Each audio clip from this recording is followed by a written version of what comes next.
안녕하세요. 저는 유니콘 멘토 한양대 국제학과 이예빈 멘토입니다. 반갑습니다.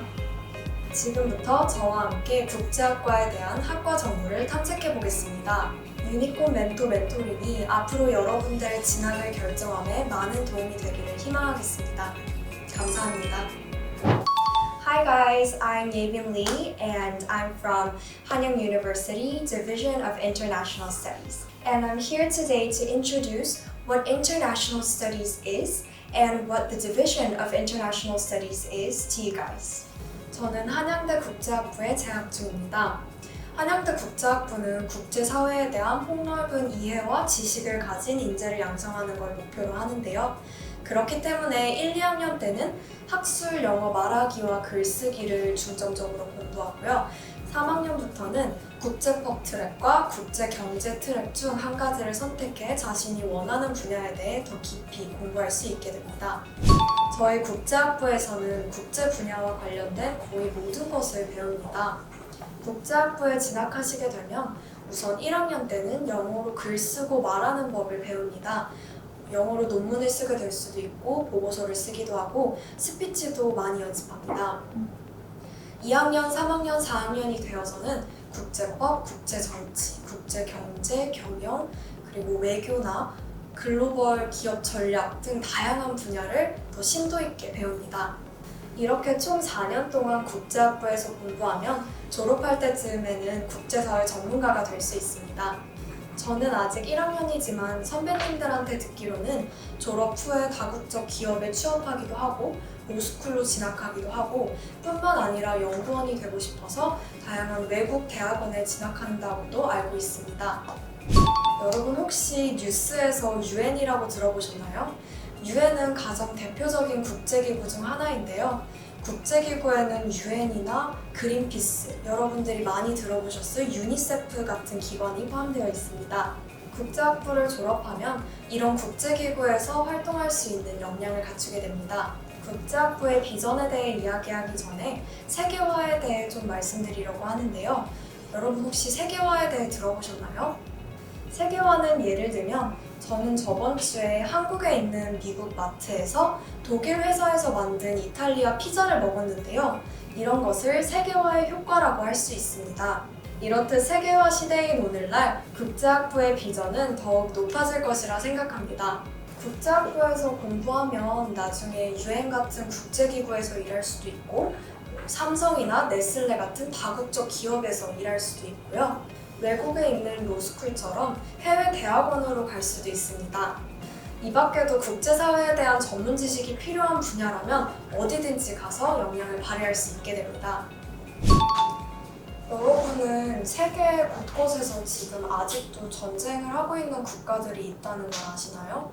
저는 초등학생 때 그걸 모르다가 어느 날 뉴스에서 지금 이 순간에도 서로 죽이고 상처받고 있는 사람들이 있다는 걸 처음 알았습니다. 그때 너무 깜짝 놀라서 그때부터 국제사회의 갈등이나 분쟁에 관련된 기사를 많이 찾아보기 시작했는데요. 그때 그 경험을 시작으로 중학교 때 국제사회의 분쟁을 취재하는 기자가 되고 싶다라는 꿈을 가지게 됐습니다. 그래서 저는 고등학교도 국제사회를 전문적으로 공부할 수 있는 고등학교에 진학하기로 결심했고요. 그 열정이 대학교 학과를 결정하는 데까지 이어졌습니다.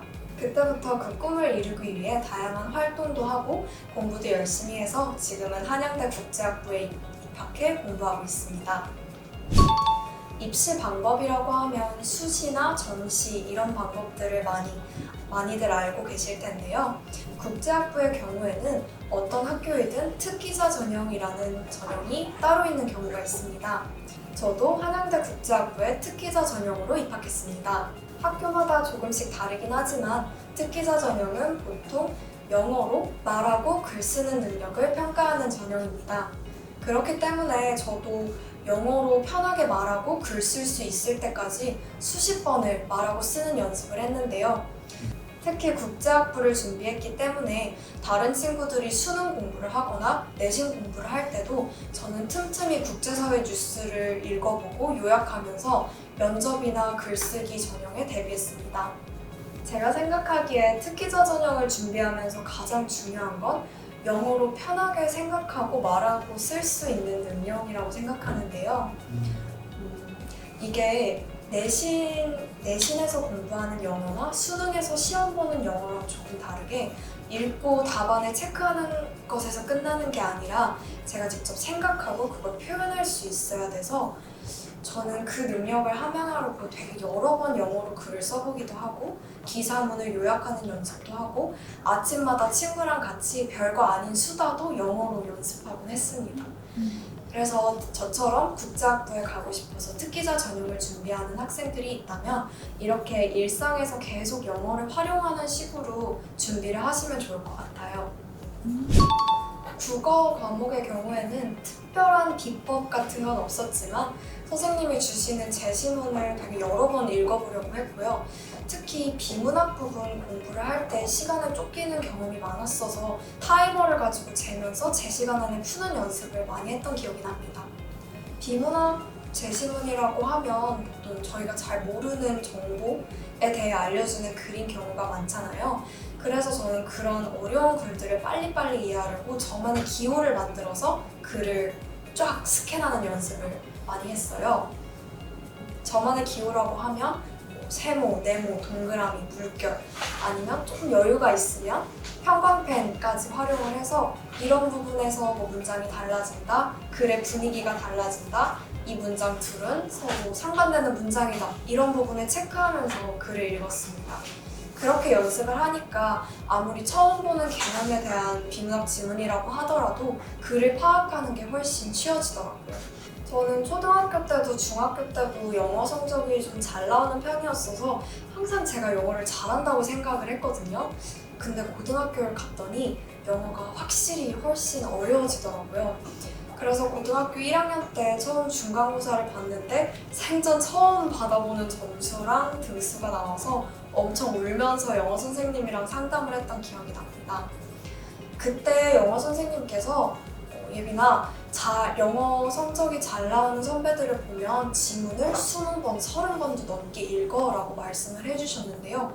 그때 상담을 받고 나서 영어 공부를 어떻게 해야 될지 진지하게 생각을 해보는 계기가 됐습니다. 그 말씀을 듣고 저는 그러면은 나는 그 선배들보다 잘하고 싶으니까 20번, 30번 말고 40번, 50번, 100번까지 읽어야지 라고 결심을 했습니다. 처음에는 당연히 쉽지 않았어요. 왜냐면 한 과목에서 영어 지문이 하나만 나오는 것도 아니고 여러분도 알겠지만 한 단원에만 해도 지문이 3개, 4개, 5개 있잖아요. 그 지문들을 각각 100번씩 읽는다는 건 정말 어려운 일이었는데 울고 싶기도 하고 했지만 꼭 참아가면서 60번, 80번 정도 외울 때까지 지문을 읽으니까 시험 볼 때 이 문장이 어떤 지문 어디에서 나왔는지까지 알 수 있게 되더라고요. 그러다 보니까 가장 중요한 건 시험 볼 때 여유로워졌어요. 영어 시험을 볼 때 여유로워지다 보니까 실수하는 일도 없었고 실수가 잦다 보니까 오로지 제가 노력한 실력만으로 좋은 점수를 받을 수 있게 됐습니다. 수학 같은 경우에는 제가 잘하는 편은 아니어서 최대한 문제를 많이 풀고 이 답을 알고 있고 식을 알고 있다고 생각을 해도 다시 풀자라는 생각으로 공부를 했습니다. 그러니까 말하자면 나는 수학을 잘 못하니까 자만하지 말자라는 생각을 계속하면서 공부를 했는데요. 수학 학원을 다니거나 하지는 않았고 학교 방과 후 시간에 수학 과목과 관련된 방과후를 죄다 들었던 기억이 나요.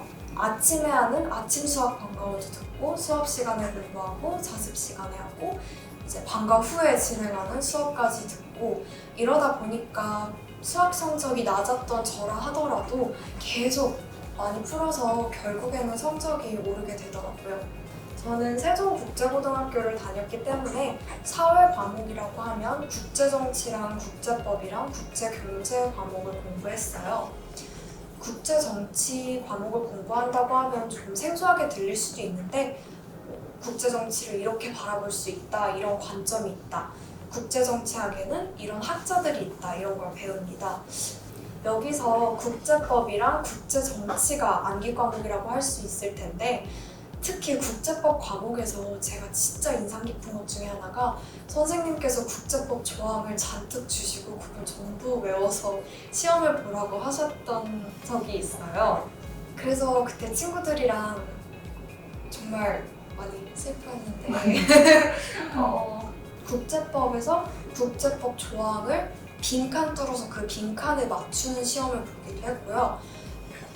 국제정치 시험에서 비엔나 조약이라고 그 조약에 있는 모든 조항을 외워야 시험을 볼 수 있다 이렇게 말씀을 하시는 바람에 친구들이랑 생전에 본 적도 없는 비엔나 조약을 다 하나하나 읽어가며 외웠던 기억이 나는데요. 이걸 토시 하나라도 틀리게 외우면 시험에 못 볼까봐 너무 걱정이 돼서 친구들이랑 울기도 하고 백지복습을 하기도 하고 하면서 외웠어요. 이때 제 암기 방법이라고 하면 일단 암기해야 될 걸 쫙 프린트를 한 다음에 처음에는 화이트로 빈칸을 하나씩 지워가면서 암기를 했습니다. 이걸 마치 스피치 대본이라고 생각을 하고 빈칸이 흰색으로 채워져 있어도 나는 안 보고 말할 수 있다. 이런 목표를 가지고 그 프린트를 통째로 외우려고 했습니다. 그거를 여러 번 반복하다 보면 나중에는 그 프린트가 다 화이트로 칠해져서 아무것도 안 보여도 말할 수 있게 되는데요. 그때면 이제 새 종이를 가져와서 백지복습이라는 걸 합니다. 백지복습을 하면 아까 했던 빈칸 복습이랑은 조금 다르게 제가 처음부터 개요까지 짜야 돼서 그때야말로 확실하게 모든 개념이 딱 연결되는 그런 공부 방법인데요. 암기 과목에 있어서 제가 공부했던 거 국제정치, 국제법이지만 다른 사탐, 과탐 과목도 비슷하게 공부를 하면 확실하게 개념 정립이 될 거라고 생각해요. 보통 공부를 하면 교과서랑 선생님께서 주신 학습지 2가지 정도로 공부를 많이 하는데 가끔 가다 보면 학습지에 있는 내용이랑 교과서에 있는 내용이 조금 다를 때가 있어요. 예를 들면 선생님께서 저희한테 더 설명을 해주고 싶으셔서 학습지에 추가되는 내용을 넣는 경우인데요. 학생 입장에서는 교과서에 있는 것까지만 공부를 해야 될지 아니면 학습지에 있는 것도 공부를 해야 될지 모르겠어서 저는 둘을 합쳤습니다. 이건 저만의 공부 방법이라고 할 수 있을 텐데요. 일단 수업을 들으면서 교과서에 선생님께서 말씀하시는 걸 다 적은 다음에 교과서랑 수업 필기 그리고 학습지 3가지를 합쳐서 저만의 학습지를 새로 만들었습니다. 그렇게 되면 제 학습지에는 수업과 관련된 모든 게 하나도 빠짐없이 들어있겠죠? 그리고 저는 그 학습지가 완성이 되면 저만의 학습지를 통째로 외울 때까지 계속 보고 암기를 했습니다. 그렇게까지 공부를 하면 정말로 시험에서 모르는 게 없는 수준으로 시험을 볼 수 있게 되고요. 그렇게 봤던 국제정치 시험에서도 서술형에서 실수 하나 했던 거 빼고는 전부 맞았던 경험이 있습니다. 저는 비록 수능을 보진 않았지만 윤리 공부는 똑같이 고등학교에서 했는데요. 윤리 공부 같은 경우에는 사상의 흐름을 배우면서 그 가운데 학자들이 각각 어떤 주장을 했고 어떤 말을 했고 이런 것들을 배우잖아요. 이게 조금씩 겹치는 것도 있고 다른 것도 있고 한 게 너무 헷갈려서 저는 내가 이 학자에 빙의하겠다라는 생각을 가지고 윤리 공부를 했던 기억이 납니다. 이때도 저는 저만의 학습지를 만들었는데요. 그때마다 질문을 던지는 거예요. 내가 홉스라면 성악설에 대해서 어떻게 생각했을까? 내가 루소라면 성악설에 대해 어떻게 생각했을까? 이런 질문을 쫙 적어놓은 학습지를 만들어서 홉스라면 이렇게 말했을 것이다. 루소라면 이렇게 말했을 것이다. 이렇게 학자에 빙의하는 상상을 하면서 공부를 하다 보니까 훨씬 재밌기도 했고 시험장에서도 나는 지금 루소야. 그러면 나는 어떤 선택지를 정답이라고 할까? 라고 생각하니까 좀 더 빠르게 잘 풀 수 있더라고요. 저는 수학을 잘 못하는데 국제경제 과목을 잘하기 위해서는 수학적인 지식이나 그런 문제풀이 능력도 많이 필요해서 국제경제를 잘하고 싶은데 마음처럼 따라주지 않아서 힘들어했던 기억이 납니다. 사실 처음에는 국제경제 공부를 좀 회피하고 안 하고 싶은 마음이 있었는데 저는 오히려 그게 국제경제 공부에 흥미를 붙이는 계기가 됐습니다. 이게 무슨 얘기냐면요. 국제경제에 관심은 있는데 수학 문제 풀이는 하기 싫어서 저는 꿈이 기자이다 보니까 국제경제 뉴스란에 들어가서 기사만 엄청 찾아 읽었습니다.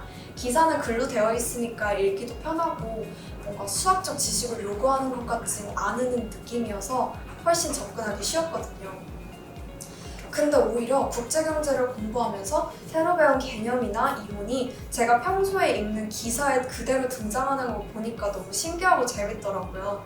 그래서 처음에는 막 뉴스 보다가 엄마 아빠한테 나 저거 학교에서 배웠어요 하고 자랑하기도 하고 그랬어요.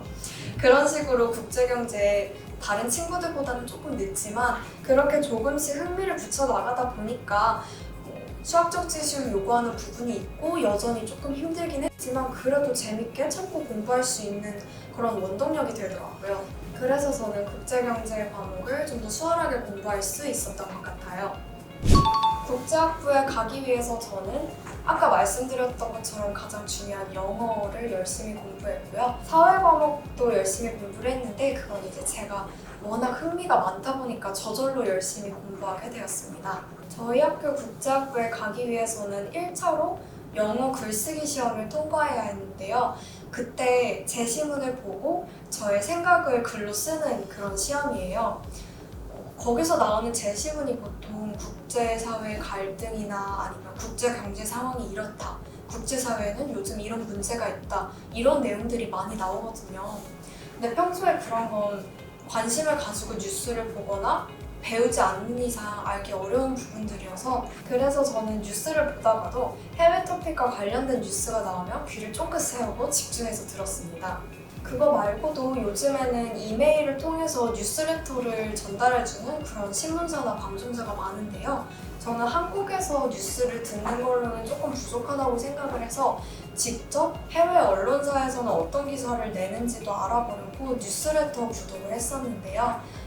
제가 구독했던 건 CNN 뉴스레터 서비스였어요.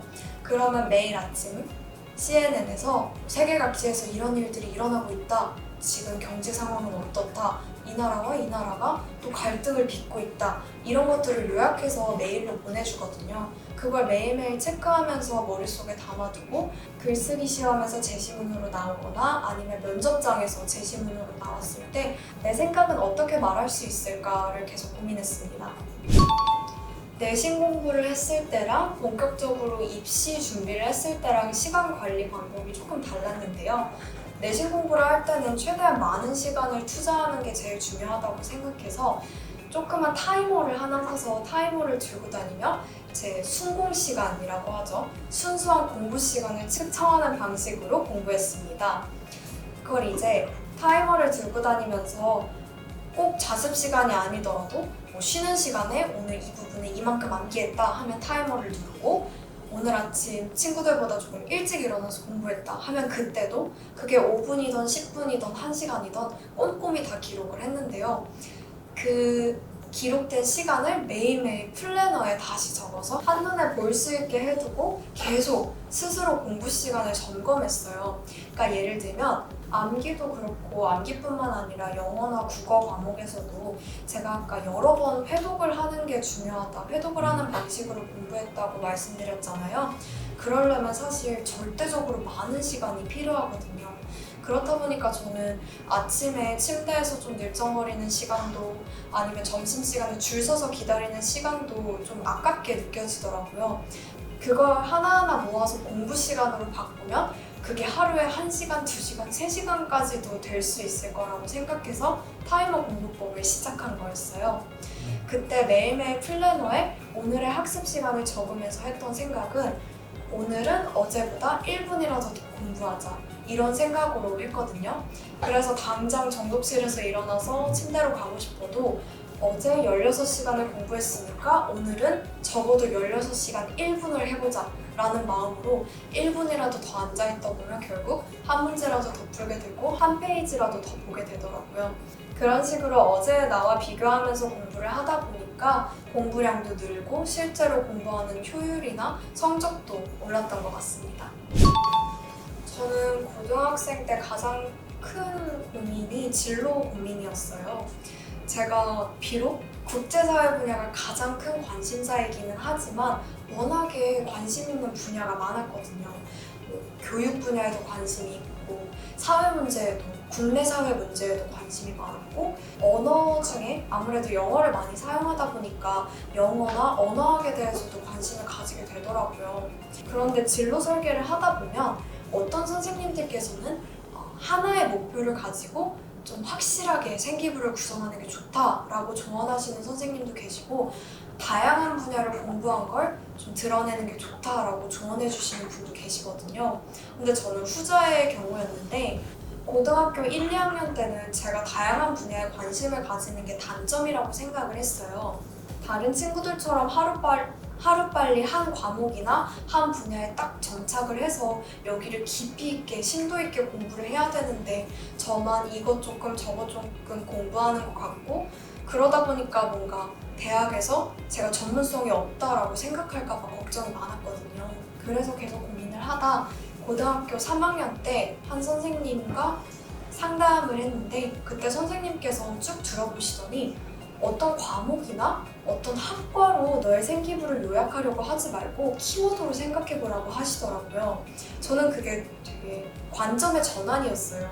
지금까지는 어떤 학과에 가고 싶으니까 이런 활동을 했고 이런 공부를 했다, 이렇게 학교 생활을 해야 된다 생각을 하셨는데, 그 선생님께서는 그 키워드가 학과일 필요가 없고 정의가 될 수도 있고, 그 선생님께서는 그 키워드가 꼭 학과는 아닐 수 있다라고 하시더라고요. 그러고 나서 해주신 말씀이, 너의 생기부를 보니까 예빈이 너는 아무래도 정의에 대해 되게 관심이 많은 것 같다라고 하시더라고요. 공부한 것들을 보면 국제사회에도 정말 다양한 세부 분야들이 있는데, 네가 관심을 가지는 것들을 보면 꼭 갈등, 국제사회의 갈등, 그 중에서도 소수자나 약자를 조명하는 그런 활동들을 정말 많이 한 걸로 보아 너는 정의로운 것에 관심이 많은 것 같다라고 하시더라고요. 그때 정말 약간 머리를 한 대 딱 맞은 것처럼, 아, 그렇구나, 내가 몰랐지만 이런 거에 관심이 있는 사람이구나 라고 생각하게 되면서, 그렇게 다시 제 생기부를 보니까 제 생기부는 전에 생각했던 것처럼 조잡한 생기부가 아니라 정의라는 키워드를 가지고 다양한 분야를 탐색한 생기부로 보이더라고요. 그래서 실제로 그 컨셉, 그 생각을 바탕으로 자소서도 작성을 했고, 면접에서도 그렇게 자기 PR을 자신 있게 할 수 있었습니다. 저는 특기자 전형으로 준비를 했기 때문에 다른 친구들보다 시험도 일찍 보고 결과도 좀 많이 일찍 나온 편이었어요. 그랬기 때문에 집에 있다가 아니면 겨울방학에 결과를 본 게 아니라 학교에서 최종 결과가 발표가 됐거든요. 한양대 국제학부 결과가 가장 먼저 나왔어서 제 6장의 수시 원서 중에 첫 번째였기 때문에 이게 붙는 순간 다른 준비를 안 해도 되는 거였고, 떨어지게 되면 다른 걸 바로 준비해야 되는 상황이었는데요. 10월 말에 자습 시간에 교실에 앉아 있었는데, 제가 알아보기도 전에 담임 선생님께서 먼저 알아보셨더라고요. 저는 이제 너무 떨려서 그 시간에 딱 접속하면 서버가 터질 것 같기도 하고, 그래서 1시간 정도 뒤에 볼 생각이었거든요.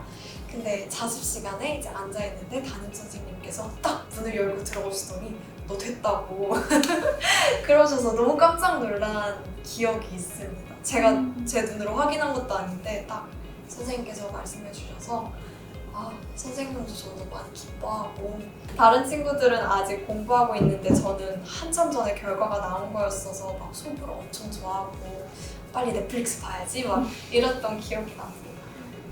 다른 학교에도 그렇겠지만 한양대 국제학부에도 외국인 학생들이 정말 많거든요. 특히 학부 특성상 외국인 학생들이 많은 건데, 고등학교 때랑은 조금 다른 점이, 고등학교 때는 외국인 유학생들을 만나고 싶어도 잠깐 하루 이틀 정도 학술교류나 문화교류를 통해서만 만날 수 있었거든요. 그러다 보니까 연락처 교환을 하더라도 뭐 오래 그 관계가 이어지거나 하기는 어려웠어요. 그런데 국제학부에 와서 같이 수업을 듣고 대학을 다니고 같은 기숙사에서 살다 보니까 정말로 외국인 친구들을 만나기가 쉽더라고요. 고등학생 때 외국인 학생들을 많이 만나보진 못해서 처음에는 그 친구들이랑 너무 친해지고 싶은데 말 걸기가 조금 어려웠거든요. 그리고 문화나 언어, 이 모든 게 다르고 저희가 국제학에 관심이 있다, 그리고 영어로 소통할 수 있다, 이 공통점밖에 없는 사람들끼리 친해지려니까 너무 어려울 것 같고, 그래서 망설이기도 했는데, 국제학부에 온 만큼 제가 용기를 내서 유학생 친구들이랑 친구를 해봐야겠다라고 생각을 했습니다. 그러고 나서 처음으로 우즈베키스탄 친구랑 정말 친한 친구가 되었는데 그 친구랑 친해진 걸 계기로 외국인이든 아니면 외국인이 아니더라도 제가 처음 보는 사람들한테 다가가는 게 훨씬 쉬워진 것 같아요. 이 사람이랑 어떻게든 접점을 찾을 수 있을 거고 원만하게 소통할 수 있는 능력이 나한테는 있다라는 믿음이 생기니까 더 넓은 인간관계를 가질 수 있게 되더라고요.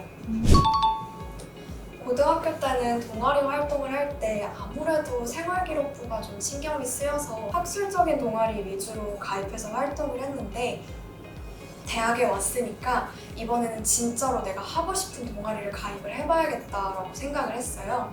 그래서 저는 학과랑은 전혀 상관이 없지만 축구 동아리에 들어갔습니다. 제가 고등학교 때 체육을 잘하는 편이 아니었거든요. 폐활량도 부족하고 팝스 같은 거 보면 항상 낮은 등급이 나와서 진짜 힘들어했었거든요. 그래서 이번에는 그걸 극복해보겠다라는 생각으로 체육 동아리 중에서도 가장 뭔가 제가 보기에 가장 어려워 보이는 축구 동아리에 무턱대고 가입을 했어요. 근데 생각보다 선배들도 너무 잘 도와주시고 진짜 기초부터 알려주시고 하다 보니까 제가 더 잘하고 싶은 마음이 생겨서 어느새 새벽 6시에 일어나서 아침에 운동장을 뛰고 있는 사람이 되어 있더라고요. 고등학생 때라면 아마 상상도 못할 모습일 거예요. 그때는 일어나는 것조차 힘들었으니까요. 그래서 이런 식으로 대학에 와서 뭔가 조금 무모해 보이지만 그래도 용기 내서 도전을 하면 긍정적으로 변하는 것들이 많은 것 같아요. 저희 국제학부 장점을 말씀드리자면 저는 학교 생활을 이제 1년 정도 해보고 3가지 장점이 있다고 말할 수 있어요. 교수님, 동기들, 그리고 동아리 활동 이렇게 있는데 우선 교수님에 대해서는 한양대 국제학부는 과목도 전부 영어로 배우고 교수님들도 전부 외국인 교수님들이세요. 그렇다 보니까 분위기가 좀 다릅니다.